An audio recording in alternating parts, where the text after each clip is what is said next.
March.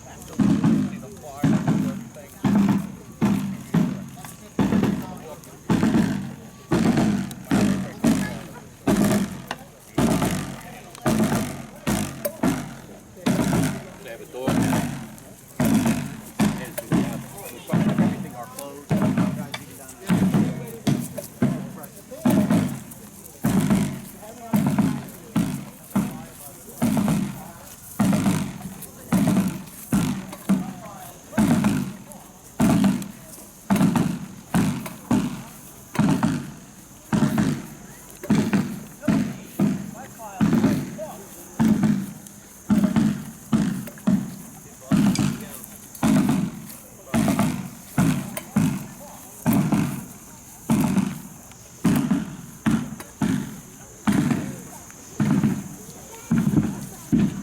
Company, halt. Front. Getting these guys in the shade. It's not too, it's a little toasty in these uniforms. We got more clothes than we got. Company, order, arms. Where's my cameraman? All right. Where's my video cameraman? There you go. Thank you. Company, all right, wow. Listen, thank you all for coming out here. We appreciate it. All right, right here, we're going to do a loading and firing demonstration. What you have here is a very small contingent of Union forces. The company, which we represent, Company K, would be about 100 men, whereas the full regiment of the 67th New York would be about 1,000. But there was a lot of attrition during the war, and certainly by the time of Gettysburg, at the midpoint of the war, we had like about less than 300 men in the entire regiment. These are real weapons. These are rifled muskets, meaning that there's actually a groove on the inside, which takes the lead bullet and throws it like a football, which gives it incredible accuracy and range, as opposed to they used to have smooth bores and simple lead balls, which rattled around and you didn't get much of a range. I like to compare it to the difference between throwing a softball and throwing a football. We are not going to be firing real bullets. We'd love to, but we can't. But these are black powder weapons. Civil War reenactors, we are trained. You know, we do go through a lot of practice. We have a lot of drills. Our unit, we have monthly drills. So you are proficient in these weapons. You need to be certified. Because even though we don't use bullets, black powder, when you see this go off at night, it creates a sheet of flame. So you can get yourself a good 3rd-degree burn. To load and fire the weapons, there's a 9-step process. And actually, I think I would like to allow we have our Ordnance Sergeant here. His name is Bill Hohnhorst. Ordnance, he's in charge of the weapons. And would you take us through the 9 steps of loading and firing? Company, attention. Company, load. The first step is to bring the rifle around with the barrel away from you. Bring your head to your cartridge box back behind your right hip. And be prepared to take the cartridge out of the box. Handle cartridge, which is the second step. You will take the cartridge out of the cartridge box, bring it up to his mouth, and hold it there. The next command, the third command, would be tear cartridge. You bite off the top. In a real war, he would take then the bullet, the mini ball, or if you have a 69 caliber rifle, he would take the ball and either hold it between his teeth or take it out with his fingers, and then he would pour powder into the barrel. Charge cartridge.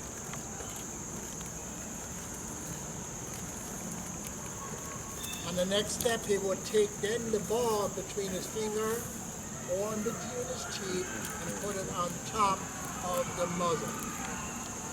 He would then pull the ramrod. And the ramrod is pulled out in a specific way. You pull it out, hold it with your thumb. You pull it out part of the way. Hold it with your thumb, keep falling back in. Turn your hand around and grab the ramrod, pull it all the way out, and then turn it around so that the plug on the end of the ramrod is down and into the muzzle. Set it on top of that mini ball or the round ball and push it all the way down. Ram cartridge. Now it's all the way down, sitting on the base of the barrel, on top of the powder charge.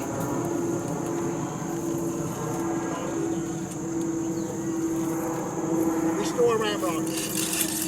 Pull it all the way down, reverse that process, put the ramrod back in.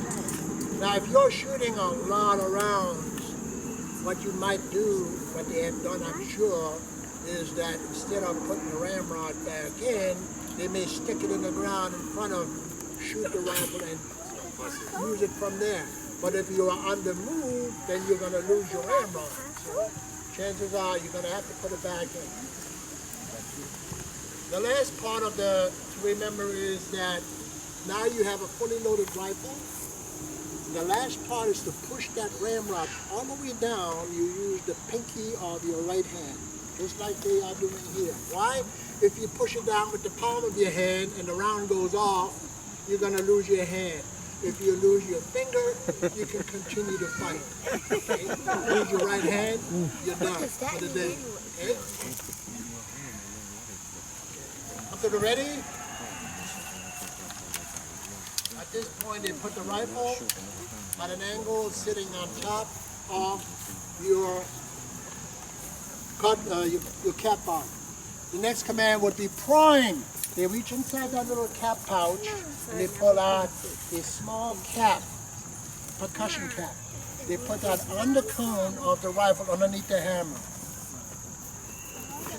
And as soon as they push it down on top of the hammer, and the hammer is now at half cock, meaning that you can pull the trigger but the hammer will not fall onto the percussion cap. It's a safety. You have to pull the hammer all the way to the rear. Once they have the prime, then they come to what they call shoulder arms to tell whoever's in charge that they're all ready. Shoulder arms. Once they're all in this position, that tells whoever's in charge that they're ready to fire either on an individual basis, by file, or as a whole unit. Want to give the command? We're going to swing them around. You're going to fire, you're going to do a left wheel and fire in that direction. Could we maybe go over to the side there? Okay, just a warning, it is loud, so be prepared. Company. And when you do left wheel, to the right, maintain elbow contact. Mom, come here. Company. Left wheel, march.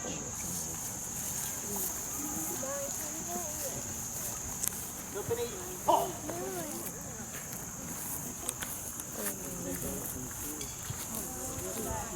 No one afraid.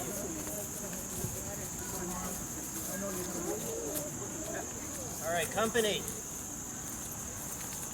Ready. Aim. Fire!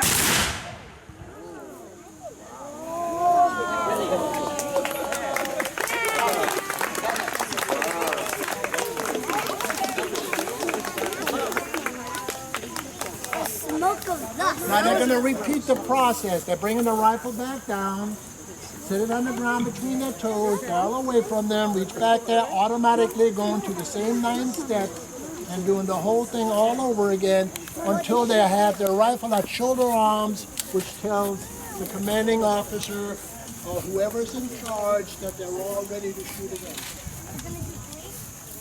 You could see how long it's taking them to load and fire. They have to do this every time they fire their weapon.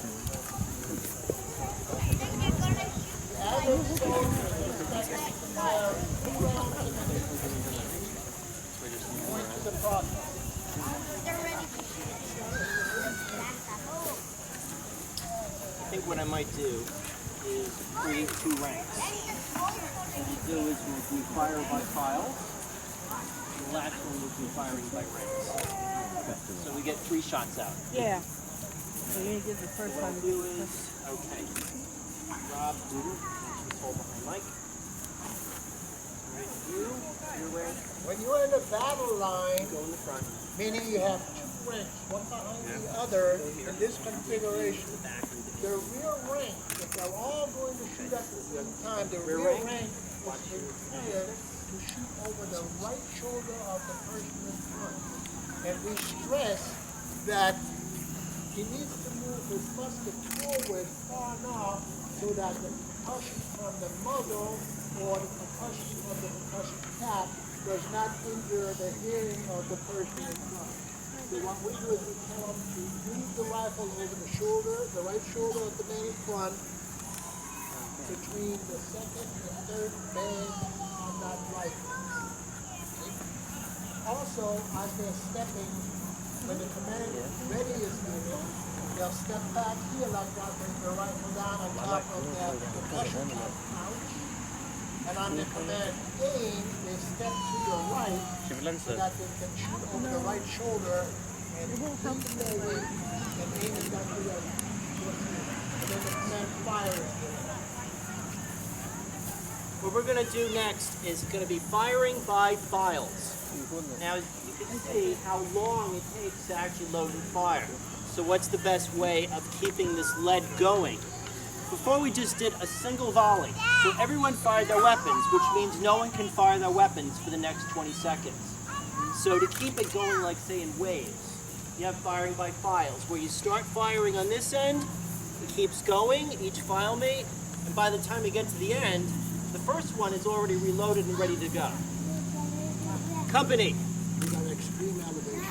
Firing by files. Ready. Aim. Okay. Firing by files. Fire. Fire.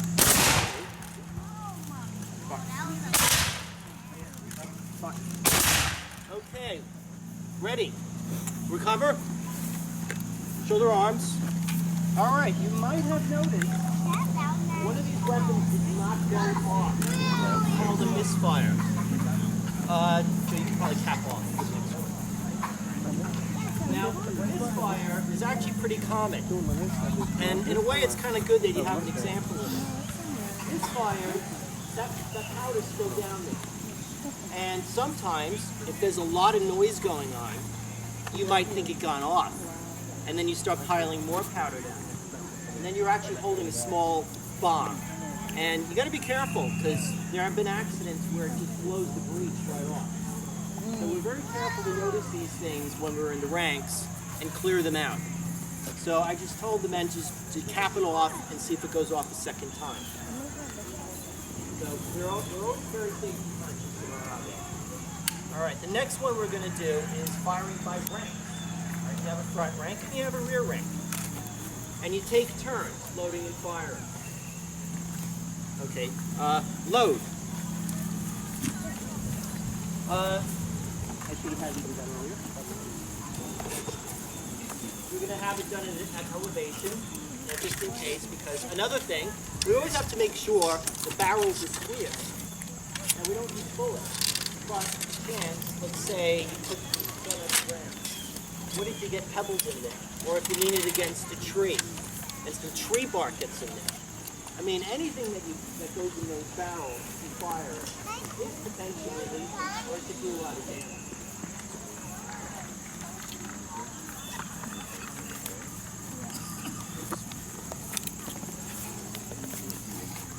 At Gettysburg, after Gettysburg, they collected all the weapons from the battlefield for the people that were killed or wounded. And they examined the weapons. And they found some rifles who had as many as 14 or 15 charges in the barrel. And that came about because when you have thousands of troops lined up, and all the smoke and all the confusion, the soldier may think he fired his weapon, you pull the trigger, and only the tracking and all, but the charge didn't go on. He thinks that he fired it possible because with all the smoke, he can't tell. So he brings the rifle down, puts another load on top, puts another cap on it, and just the cap goes off. And when he gets killed and falls down, the rifle that's recovered will be revealing that there are 14 or as many as 15 charges, one on top of the other. Company. If that would have gone off, boom, Front the whole rank. rifle would have exploded. Ready. Aim. Fire. Excellent. Recover. Rear rank. Ready.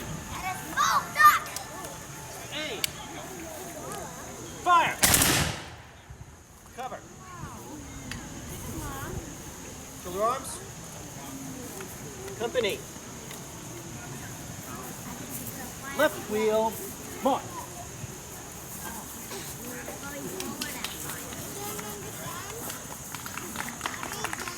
Halt.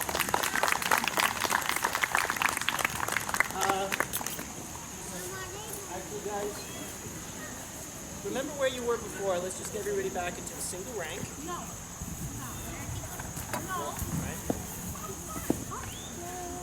And just push your way in.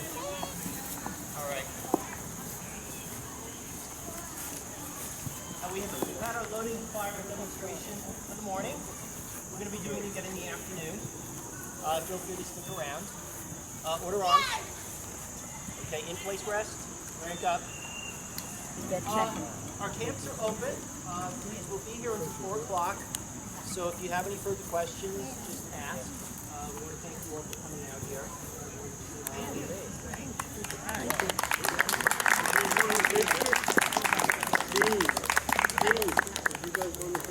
Imported weapons, varied in quality. The Springfield, the Model 1861 Springfield, was highly regarded for its durability and its accuracy. In fact, many of these would be battlefield pickups by Confederate troops because, as I mentioned before, it's a very accurate gun, it's a very reliable weapon. Good afternoon, everyone. Well, welcome you all to our camp. We are Company K of the 67th New York Volunteers. We are also known as the 1st Long Island Volunteers. And we are Civil War reenactors, as you can see.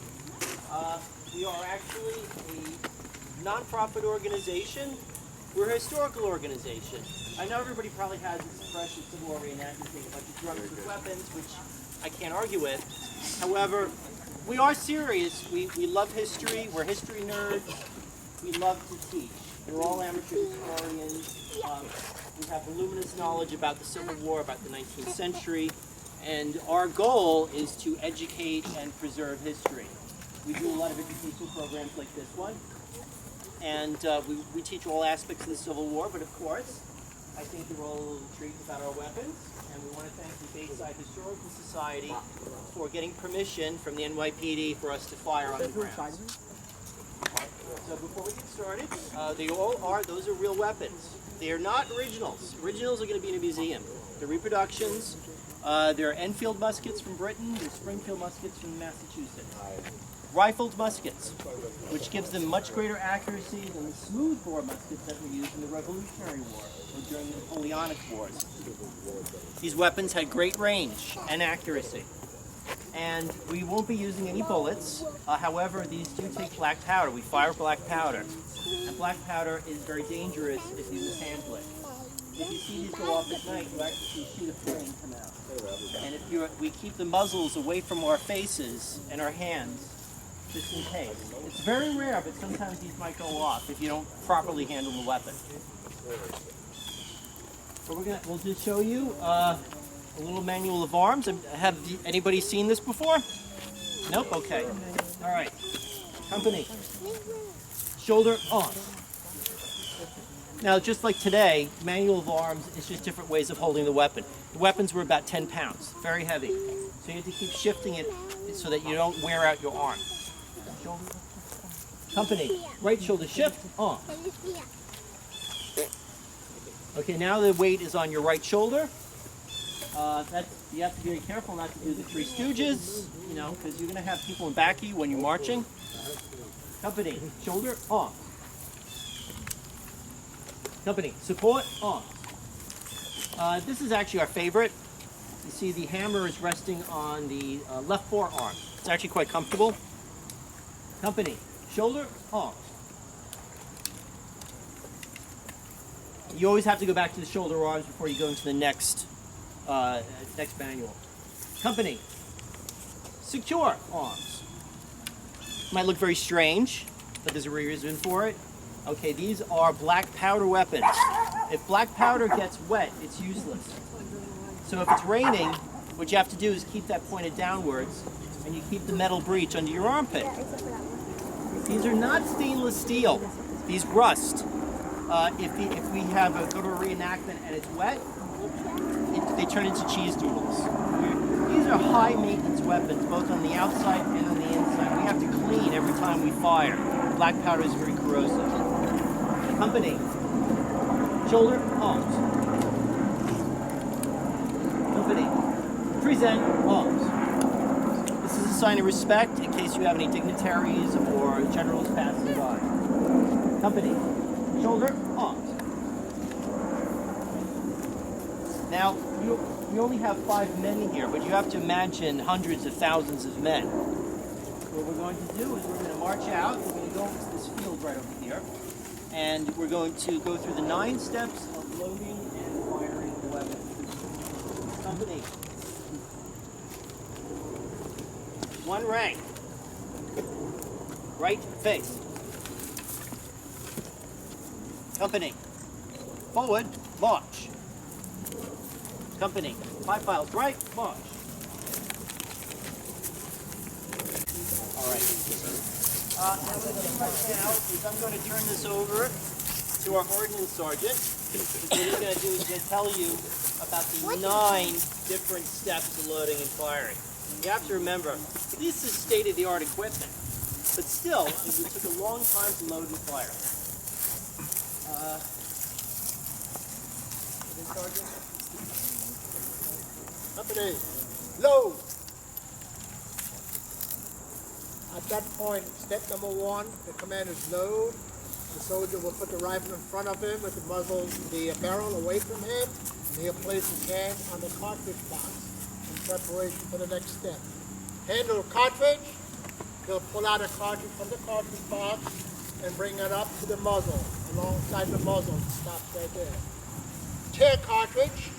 Now he tears off the top, spits out that piece of paper. If it has a projectile inside or a mini ball, he'll either have that mini ball in between his teeth or he'll hold it between his fingers. He'll take the remainder of the paper cartridge and pour the powder into the barrel. Charge cartridge. Once he pours it down, usually in the Civil War, they took the paper tube that contained the powder and the mini ball and put it down the barrel as well, or you can throw it away. Then you take the mini ball or the ball and put it on top of the musket. Draw a ramrod. You pull the ramrod out, turn it upside down so that the butt of the ramrod is down sitting on top of the particle or the round ball, and charge cartridge. And you ram it down. Ram cartridge. Restore ramrod, and now you pull it back out and put it back in place. And the next command you would receive would be to prime. Prime. He brings the rifle up and puts it right on top of the cartridge, the cap pouch that sits on front of the belt. He'll reach inside and pull out one of the percussion caps and puts it on the cone-shaped nipple that is sitting in the back underneath the hammer of the musket. Once he has done that, he comes to shoulder arms, which is an indication to whoever is in charge that everybody is ready. And the shoulder arms.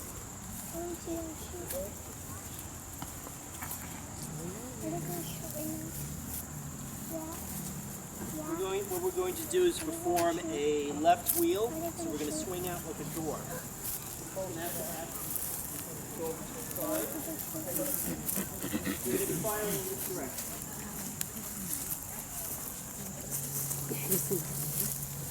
And then you left wheel, so you lean left, elbow contact, and you look right. Company. Left wheel, mark.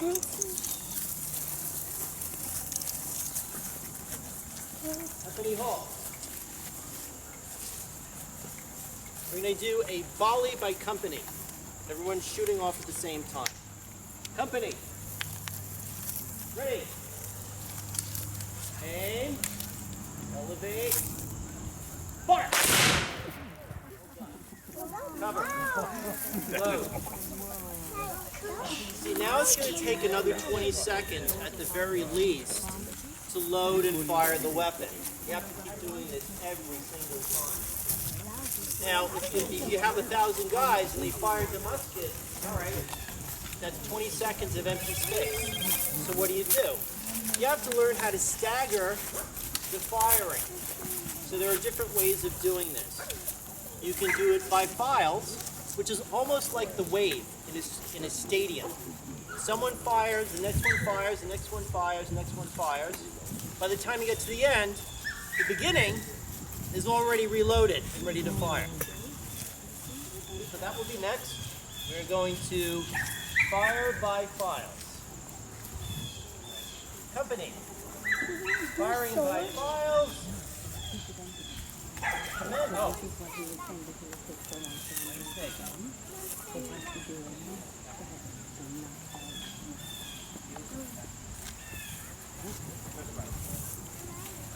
Okay, made an error. Firing by files means that you have 2 ranks. So, Right. it would be the file name, these 10, and then the next one. Napoleonic tactics. You fought in 2 different ranks, rear rank and front rank. Okay. Company, firing by files. Commence, fire.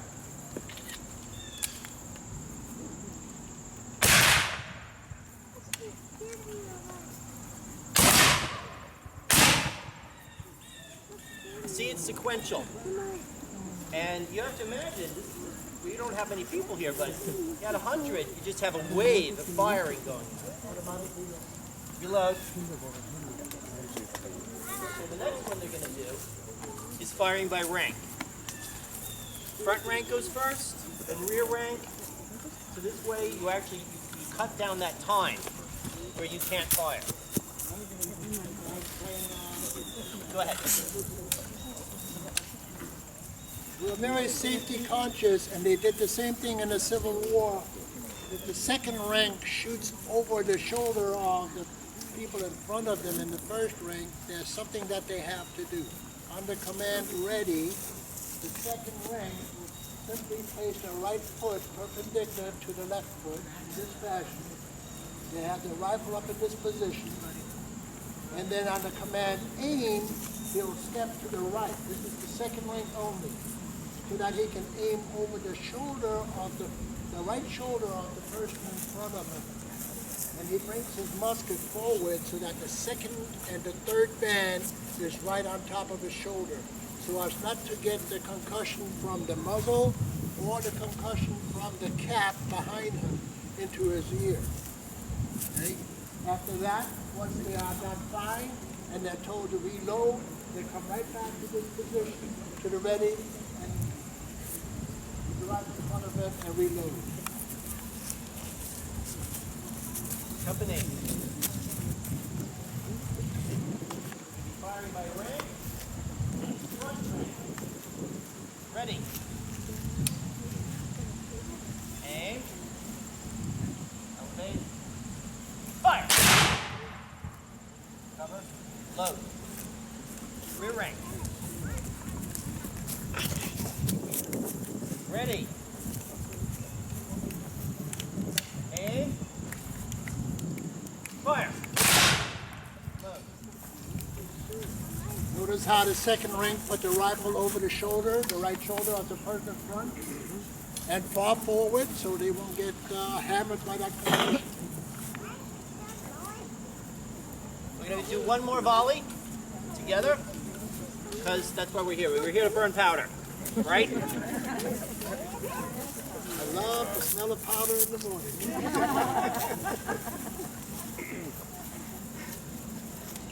You can smell all that sulfur, Yeah. the gunpowder.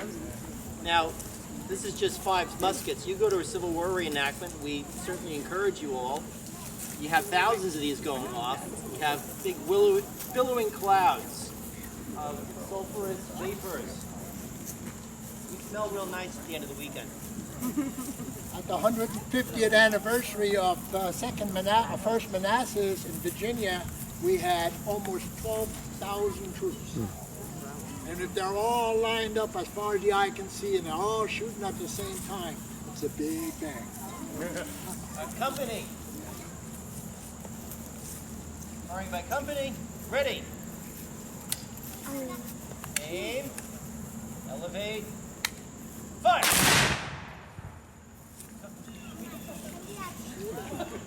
Cover. Shoulder arms. Company. Reform.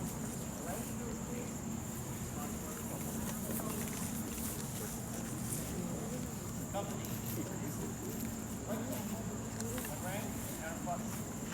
Countermarch by files left. Anybody have any questions? What took place? By files left. Come on. Do those weapons have recoil on them? The question is, do those Company. weapons have recoil? Very little, because we don't have a musket ball or a musket mini ball in it. Company. Once you put that in there and Fine. you ram it all the way down, yes, then it'll take it. Did you miss one? That's the reason, right? Now what we're doing is we're capping off. We always do that after we do live firing to ensure that nobody is left with a charge inside the barrel, to make sure that the weapons are clear. All they're doing is they're pulling the trigger, the hammer falls forward, and they're going to detonate the percussion cap only, no charge. Company. Ready. Aim at extreme elevation. Fire. See, there was one in there, wasn't there? All right, company, prime. If he had gone back into camp with a load inside, it could have caused some damage. Somebody could have gotten hurt. So because we had a charge, we're going to do it one more time until we hear just the percussion caps going on. Company. Ready. Aim, extreme elevation. Fire. That's the difference, okay? Cover. Now you can be assured they're all clear. Usually what we do is we do it by file, one at a time, and then we observe each one to make sure that they are clear before we're sending them back into camp. Our camps are going to be open until 4. We'll have another demonstration at 3 o'clock. I want to see it again. Any questions from the audience? That was a good question.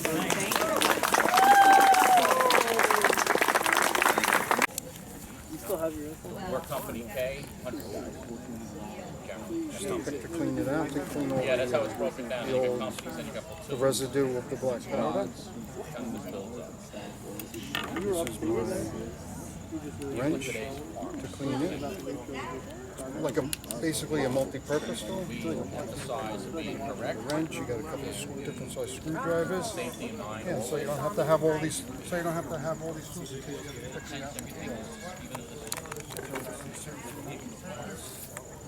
Please wear that to some All right. Well, it's about 3:30 p.m. September 29th, 2019, sorry. And we're about to wrap up our first event at Fort Totten in Bayside, Queens. Certainly thanks to the Bayside Historical Society for making this happen. We had a really good turnout. Actually, the crowds are finally dying down. It's been packed solid since we first opened at 10 a.m. And we certainly hope that we're back here again. And This is your correspondent signing off.